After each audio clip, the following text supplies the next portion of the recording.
अस्सलाम वालेकुम नाजरीन। इस एपिसोड की शुरुआत में हम देखते हैं कि शहवार को मरता हुआ देखकर नीचे मौजूद कमांडर सिपाहियों से कहता है, उन्होंने वजीर शहवार को मार डाला है। वजीर शहवार का बदला लेने के लिए हमला करो। ये कहते ही वह काते गन के सिपाहियों और जंगी सिपाहियों पर हमला कर देता है। काते गन कहता है, चलो, तुम्हारा वजीर मर चुका है, हिसाब खत्म हो चुका है, अपनी जान से प्यार करो और मैदान छोड़ दो। लेकिन कोई उसकी बात नहीं सुनता। तब कारा दिगन फिर से उन्हें काटना शुरू कर देता है और कहता है, मैं किससे बात कर रहा हूँ। या पहाड़ी की ऊंचाई पर उदास होकर वहां से चला जाता है। फिर शेरक कहता है, फतह हमारी है। शहवार ने जो कुछ किया उसका नतीजा भुगत लिया। अब से हम मिस्र को खुशहाल बनाएंगे। ये सारी ज़मीनें जो तुम देख रहे हो अब हमारे हुक्म में हैं। तो सलाहुद्दीन अय्यूबी कहते हैं, अल्लाह हमें इंसाफ के साथ हुकूमत करने की तौफीक अता फरमाए।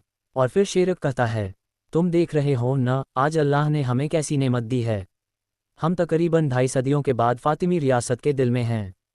2 हिस्सों में बंटी उम्मत को एक करने का शायद हमें मौका मिला है।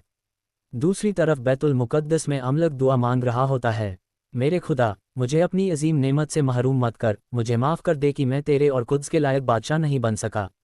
उधर काहिरा में शेरक सलाहुद्दीन अय्यूबी से कहता है, हमने जंग के मैदान में जो फतह हासिल की वो सिर्फ सुल्तान के लिए नहीं बल्कि हमारी नस्ल तमाम अय्यूबियों के लिए इज्जत की बात है।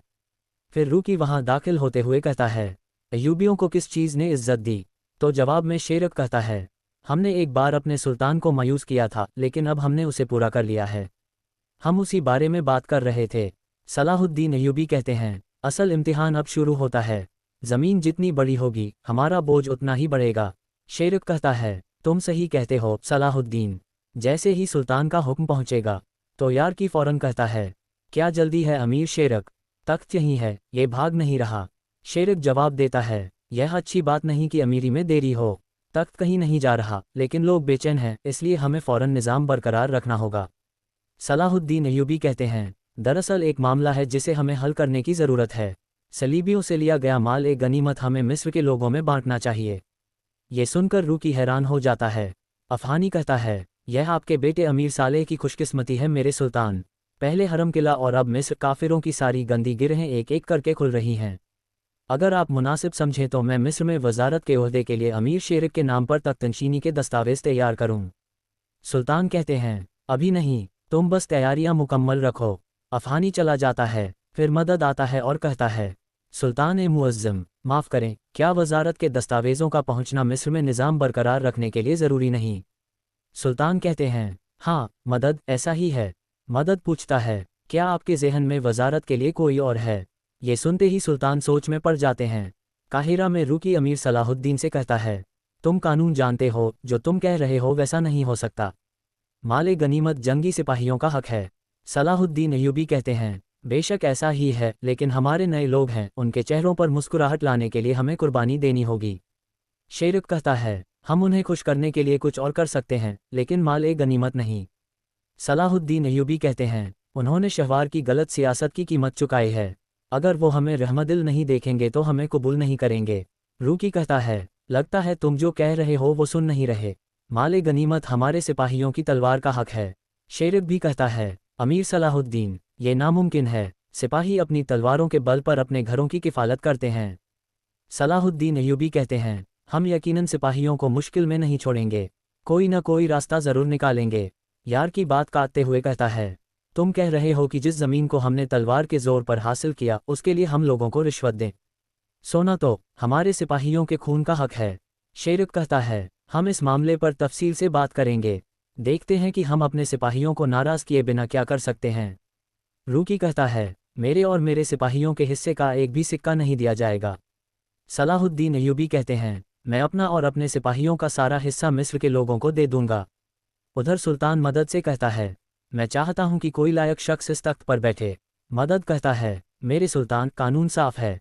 सुल्तान कहते हैं, मैं भी कानून जानता हूं मदद, तख्त अमीर शेरक का हक है। लेकिन मदद पूछता है, क्या आपके ख्याल में अमीर शेरक अच्छा वजीर नहीं बन सकता। सुल्तान कहते हैं, अमीर और वजीर होना अलग चीज़ें हैं।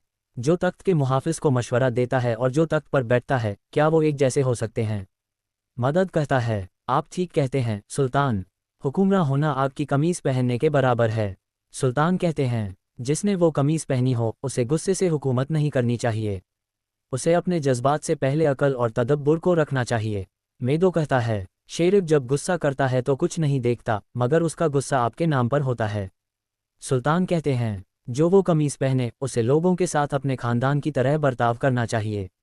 उसे पानी जैसा होना चाहिए, नरमी, मेहरबानी और फियाजी से भरा हुआ। मेदो मुस्कुराकर कहता है, नर्म दिल, मेहरबान और फियाज, मैं ऐसे किसी को जानता हूँ मेरे सुल्तान। दूसरी तरफ काहिरा के एक कमरे में बड़ी मात्रा में माल गनीमत रखा होता है। काजी फाजिल सलाहुद्दीन अयूबी से कहते हैं, दरअसल हमें माल गनीमत मिस्र के लोगों में बांटना चाहिए।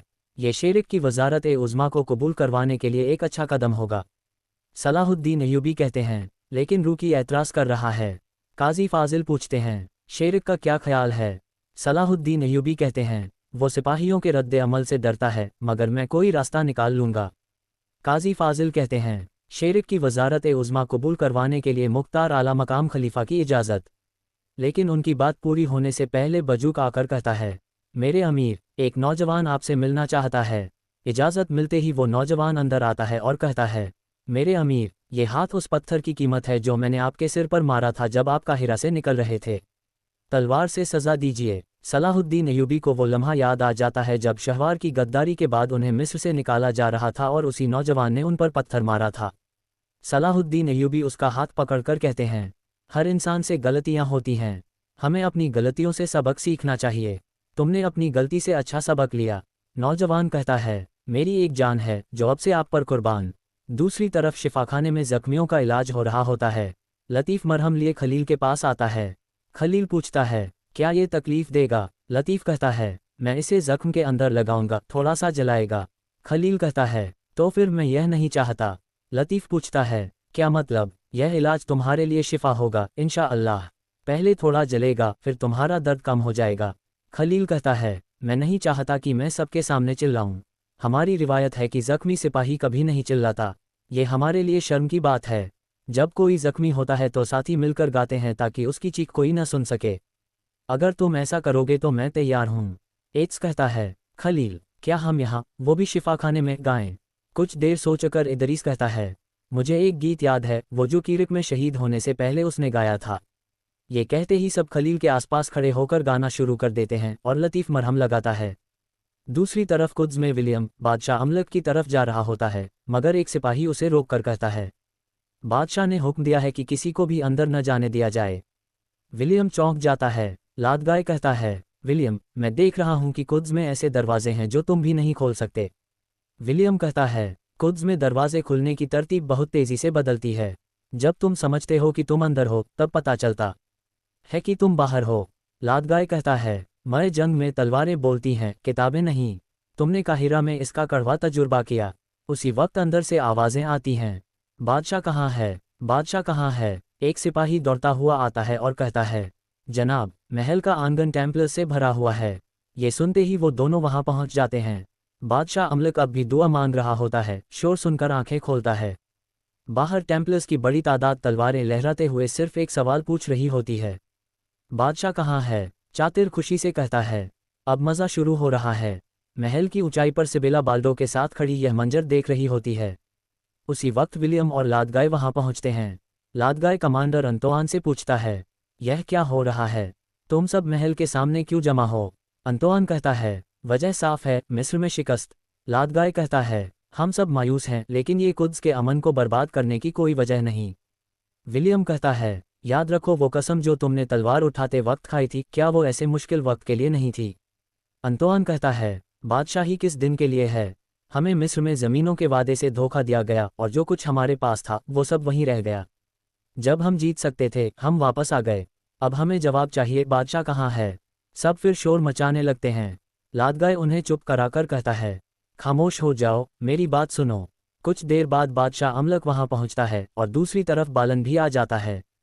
बादशाह अमलक कहता है, हम मिस्र में नहीं जा रहे। हम पीछे हटे क्योंकि कुद्स की ज़मीन तमाम शहरों और ज़मीनों से ज़्यादा मुकद्दस है। अंतोआन कहता है, हम जानते हैं कि जो हमारा है उसे कैसे हासिल करना है। बालन कहता है, यही तो तुम सबसे बेहतर करते हो, मांगना। तुम कहते हो कि तुम मुकद्दस मकसद के लिए कुर्बान हो जाओगे, मगर बरसों से अवाम और बादशाही का इस्तेमाल ही करते आए हो। अंतोआन कहता है, हमने वो किया जो तुम्हारे बाप और भाई ने नहीं किया। बालन, जब तुम मुसलमानों से दोस्ती कर रहे थे हमने उनसे लड़कर अपना हक लिया। जब बालन तलवार निकालने लगता है तो लादगाय कहता है, यहाँ नहीं। बादशाह अमलक आगे बढ़ता है और कहता है, सिपाहियों, अगर तुम कुछ कहना चाहते हो तो साफ साफ कहो, टेम्पलर्स क्या चाहते हैं। अंतोआन कहता है, इन सिपाहियों ने मिस्र में सब कुछ खो दिया है। जब हमें जंग जीतने का मौका था आपने हमला करने के बजाय कुद्स लौटने का फैसला किया। हम यहाँ इस बुज़दिली और कमज़ोरी का हिसाब लेने आए हैं। अमलक कहता है, हमारे पास अपना खोया हुआ सब कुछ वापस लेने का मौका है। मैं तुम्हारा बादशाह हूँ। अंतोआन कहता है, एक बादशाह जो जंग के कैदियों से मिली गेहूं की बोरियां गले लगाकर सोता है। ये सुनते ही सारे सिपाही जोर जोर से हंसने लगते हैं। बादशाह अमलक को बहुत गुस्सा आता है मगर सिपाही हंसते ही जाते हैं। अंतोआन और कहता है, क्या हमने गलती की कि आपसे एक बहादुर जंगजू बादशाह होने की उम्मीद रखी। ये कहते ही वो सब फिर से हंसने लगते हैं।